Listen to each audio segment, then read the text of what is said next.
So NASCAR always gets made fun of, especially by Europeans, about only turning left, but basically since the beginning of time, NASCAR has indeed raced on some road courses. And Watkins Glen International in New York and Sonoma Raceway out in California have been staples to the NASCAR calendar for decades. The 2012 Finger Lakes 355 at the Glen had, in my opinion, the best road course finish ever, and some people think it's the best NASCAR finish in general of all time. Juan Pablo Montoya was on pole for the race, with Kyle Busch starting alongside him on the front row. Great crowd on hand, 75-degree day, pace car is off. The NASCAR Sprint Cup Series going racing on the road course in Watkins Glen.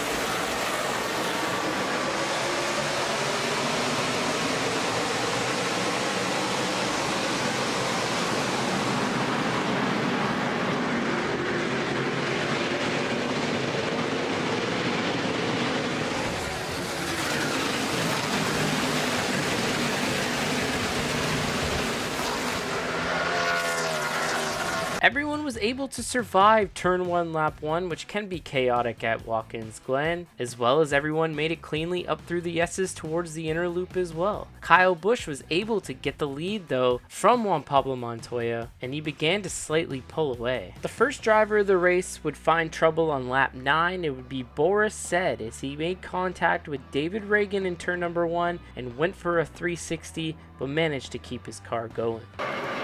Looks like it was the latter, Alan. Got a little help. 34 car of David Reagan. Pretty good save, though.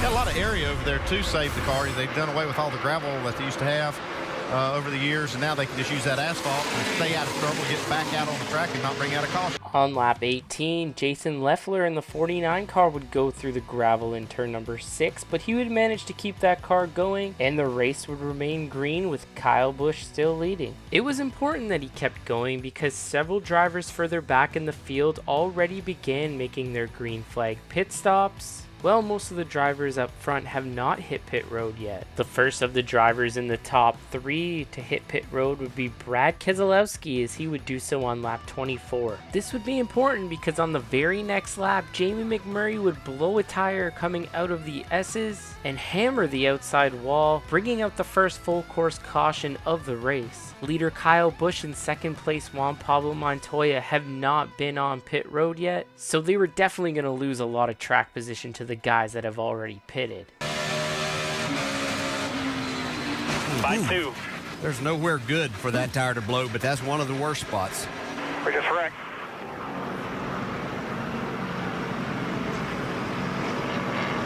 Look at the imprint of the guardrail in the sheet metal. You can just see, I mean, it just ringed that guardrail. He was just had got to 4th gear, so he's getting up to not quite to maximum speed, but you get up to over 180 as you enter the inner loop, but well over 150 miles an hour there. If the yellow flag didn't come out for Jamie McMurray, it probably would have came out for Kurt Busch as he was coming down towards turn number 6 with what looked like a left rear down, but as soon as he went into the turn, the rear wheel would actually fall off and he would go for a spin, leaving that loose tire out onto the racetrack into the gravel pit, but Kurt was able to keep going and nurse his car back to pit road on 3 wheels.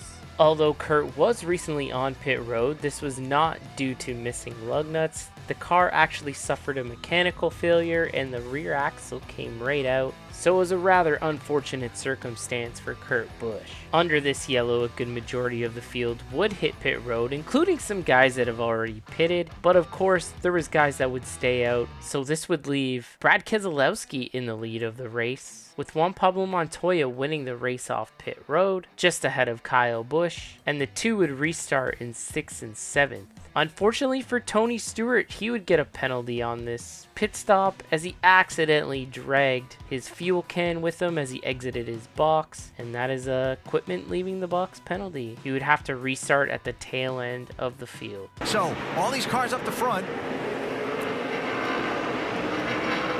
did not pit under the caution flag. The first off the pit lane, Kyle Busch restarts 7th, and Ryan Newman pitting as the green comes out, reporting a flat tire. A lot of give and take there down in turn one. Ambrose slipped wide. Jimmy Johnson looked like he's going to make a move on Keselowski. Settled back in even behind Ambrose, and Gordon giving Johnson room. Yeah, I thought Keselowski just did a flawless job on that restart by not overdriving turn one and coming out of there with the lead. Not sure how much give and take we're going to see right here. So a little taking. It's like Boyer gave it to him. Seeing a lot of dust flying.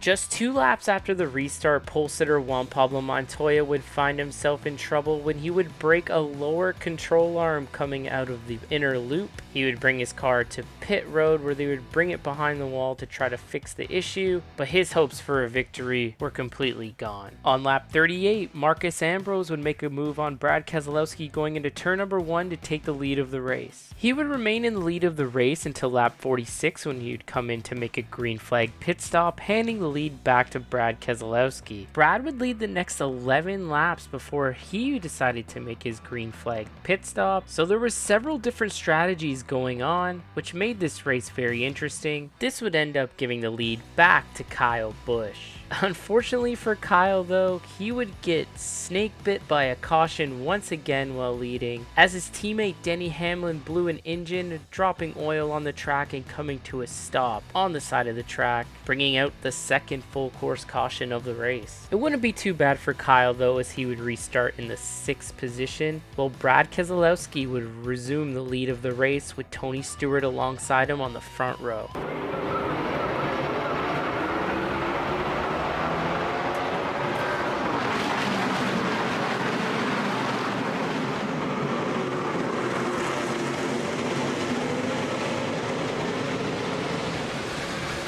Tony Stewart.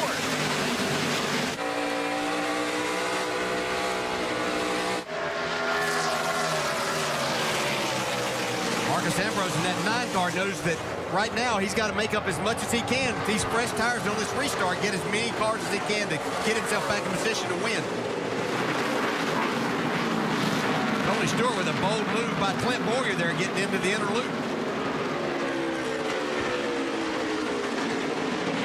Going into turn 1 on the 2nd lap of the restart, Casey Kane would go for a spin, but he was able to keep his car moving. As you'll see here, he had a little help from Martin Truex Jr. What happened to Casey Kane last time? Looked like maybe a little assist there from Martin Truex Jr., who had to go back to 22nd on the restart after pitting too soon, but he ran out of fuel. 56, stop. Get down.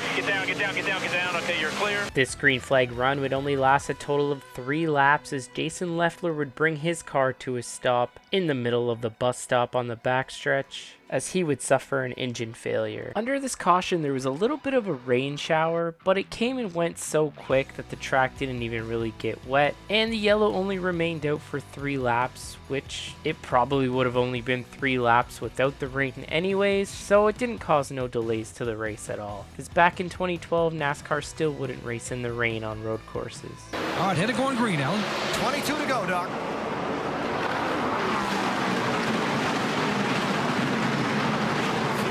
Greg Biffle, the aggressive move to the inside of Marcos Ambrose. Kyle Busch forced wide.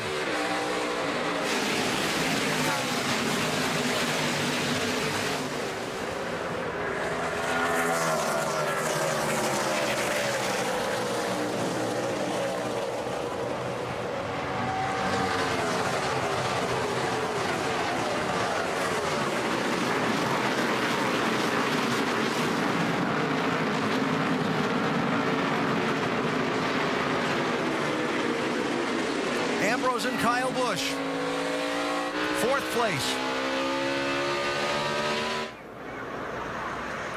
The race was winding down to its closing stages, and this restart would also be short-lived, as one of the front runners finds himself in trouble in the final turn. Oh, Tony Stewart goes for a spin into the inside wall at pit entry. Caution is out. Nope. He just lost it. What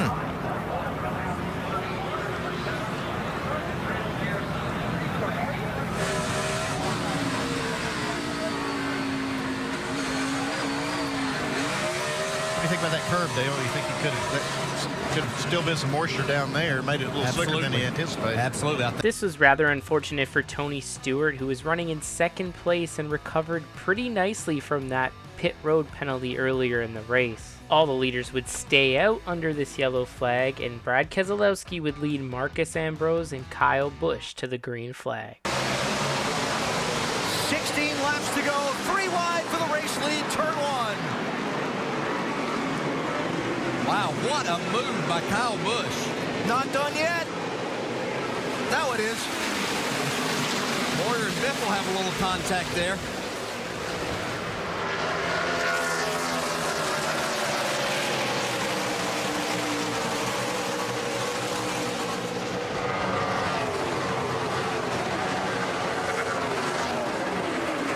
And Tony Stewart getting aggressive with that damaged car back in the back.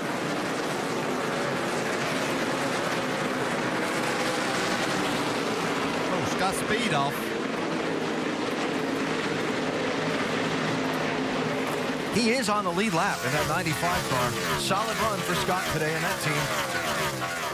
This would be the final restart of the day, and these final 16 laps would go green right to the end. As we came to 10 laps to go, Marcus Ambrose was putting immense pressure on Brad Keselowski to try to get by, and the two were battling pretty hard. Due to this, Kyle Busch began to pull away, and it was starting to look more and more like Kyle Busch had this thing wrapped up, as long as he didn't make any mistakes.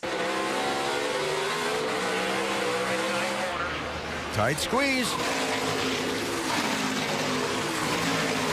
Kyle Busch is loving what he's seeing there. Oh, Ambrose not able to take it. Keselowski slips a little. This is going to get out of hand quick. There wasn't much doubt what was going to happen right there if he could make it through the corner. Clear behind him. And he does. There you go.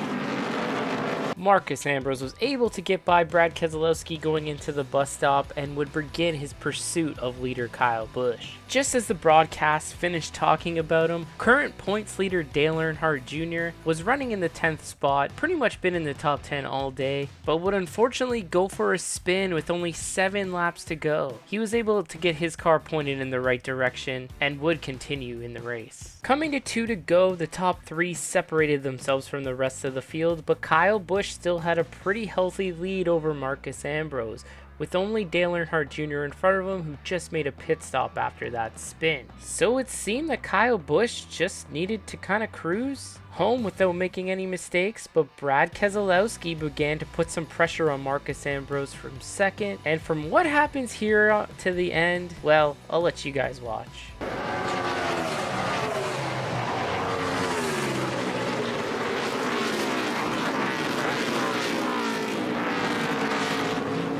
Lap and a half to go. Keselowski aggressively after Ambrose. Here he goes for second. Well, he's got position on him in the right place. He made a great move through the inner loop. He slid that thing through there and jumped back into gas. He could see that Ambrose's car was really going away. Look at that 9's bobbing around. I see the 18 moving around like he might be out of fuel. That's exactly what I was thinking, Andy. I was wondering if he was running out of fuel here. Coming to the white flag. I'll tell you, the 2 cars close that gap. I don't know if it's that or if he thinks he might have a flat tire or something like that. He's really moving the car around. It doesn't look very stable right now. 1 lap to go. Kyle Busch, defensive line into turn 1. There's something wrong with the 18. Now Ambrose trying to get second from Keselowski while he tries to get the lead from Kyle. Contact in the S's. It's right. Got it. Dangerous spot on the track for Kyle to be sideways. Looks like he gets off to the guardrail. No caution yet. Here's the race for the lead. Keselowski's got damage on the left front. Is the tire going to make it all the way around?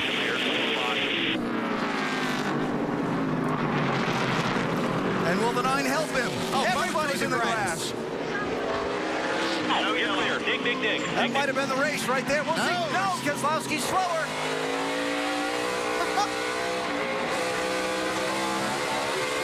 Keselowski's got a problem. Trying to stay with Ambrose. 2 final corners. Do they use the bumpers? A nudge, a push. Can Ambrose save it? To the checkered flag.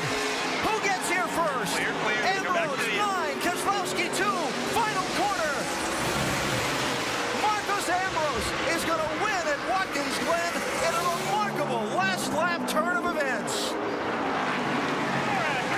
Winner of the NASCAR 3-Cup Series, baby. Woo! Jeff Gordon in the wall. That's off the final corner. What an incredible finish, and one that just absolutely came out of nowhere as Kyle Busch began to slow, and he ended up getting tagged by Brad Keselowski in the S's going for a spin. The reason things got so crazy at the end was because the number 47 of Bobby Labonte was having a mechanical failure within the engine, but the engine did not grenade, but it was leaking oil all over the track, so he continued to run trying to finish the race, but laid fluid all over the racetrack, so these guys had a hell of a time trying to find grip, and it literally turned a pretty dull race into having one of the most memorable finishes in NASCAR history, and the fans definitely loved it when Kyle Busch got spun. As for what happened to Jeff Gordon, he was pretty upset after the race as he fell victim to the oil all over the racetrack, trying to get past Matt Kenseth to the outside in the final turn, just ended up getting into that oil and going for a spin. Now I'll throw it over to you guys. With this being one of the most exciting finishes in NASCAR history, let me know in the comments what you think is the most exciting finish in NASCAR history. I'd love to hear from you, but that'll do it for today's video. Thank you guys so much for tuning in. I really appreciate it, and make sure you hit that subscribe button if you're into motorsports history. It's completely free, and you can also join the channel for as little as 99 cents a month if you would like to support in a larger role and get access to exclusive perks. That's all for now, and I hope to see you in my next one. Take care, everybody.